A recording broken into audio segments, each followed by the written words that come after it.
Karena rata-rata masukan-masukan juga cenderung retorika juga. Apalagi DPR RI juga cenderung berpikir masih seperti itu. Sulit untuk masuk menukik.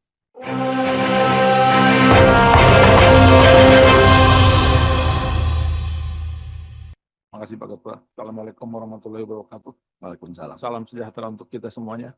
Pak Ketua dan rekan-rekan anggota yang terhormat, dari bapak-bapak, ibu-ibu, profesor, doktor, ahli-ahli, dan juga dari organisasi minyak dan gas. Ini sebenarnya RUU Migas ini dibahas di Komisi Energi ini udah 2 periode. Tapi nggak selesai, periode 14-19. Bapak-bapak juga hadir, termasuk saya, Pak. Ya, saya dulu salah satu tim sama beliau mempertahankan BKKA. Tapi kalah dengan timnya Pak Purnomo. Makanya ada jadi BP Migas yang sekarang SKK. Kalau saya berpendapat lebih baik ini RUU Migas usulnya dari pemerintah, bukan inisiatif DPR RI. Karena kalau pemerintah kebetulan ada target yang harus direalisasikan oleh pemerintahan Bapak Presiden Prabowo Subianto, swasembada energi. Jadi semua kekuatan-kekuatan yang ada di pemerintah bersinergi untuk menemukan suatu sistem yang pas supaya itu bisa direalisasikan. Kalau ini nanti saya khawatir ini dibahas lagi begini lagi. Seperti periode kemarin, periode sebelumnya juga. Udah berhadapan juga dengan bapak-bapak di sini. Udah masukin juga, karena rata-rata masukan-masukan juga cenderung retorika juga.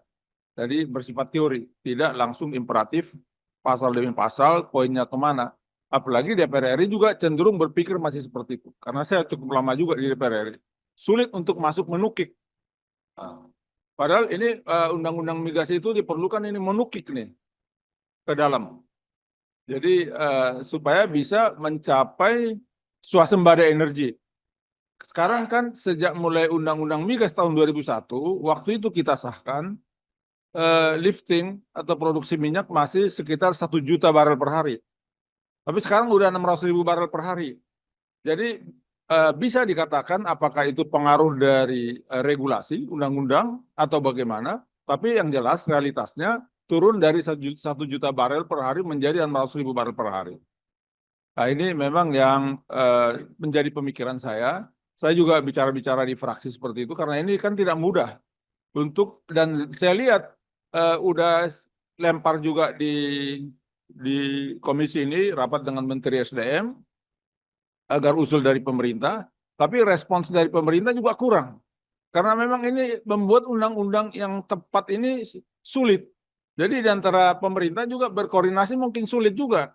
Karena nggak mungkin oleh Menteri SDM sendiri atau Kementerian SDM. Boleh aja mereka sebagai lead, tapi harus berkoordinasi dengan di internalnya SKK Migas, operator-operator, baik Pertamina maupun K3S, juga dengan Menteri Keuangan, dengan Menteri Lingkungan Hidup, Menteri Kehutanan, juga daerah, Menteri Dalam Negeri, karena banyak birokrasi yang dihadapi oleh operator.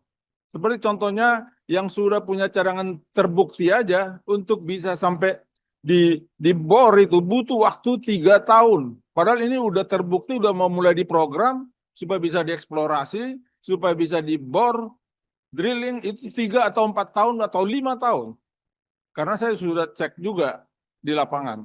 Jadi padahal udah dari dulu seperti itu, Pak. Jadi makin lama makin nggak sesuai target.